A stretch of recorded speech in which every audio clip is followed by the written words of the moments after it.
So guys, ये है हल्दीराम का आउटलेट जो कि प्रीतम विहार दिल्ली में है। यहाँ पे मैंने दो चीज़ें ऑर्डर की थी गाइस, जो कि एक छोले भटूरे की प्लेट और दूसरी थाली थी। ये नीचे इनका बेकरी का जो सामान है वो है इधर।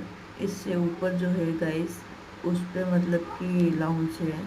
तो इधर सिर्फ केक बेकरी जो भी है वो मिलता है। तो ये है गाइस ऊपर वाला लाउंज।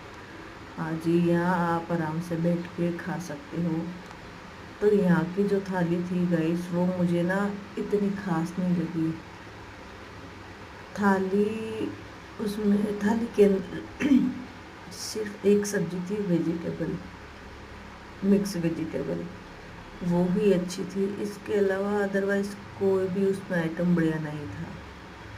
आप यहाँ जाके छोले भटूरे की प्लेट ज़रूर ट्राई करना। जो छोले थे लाजवाब थे गाइस।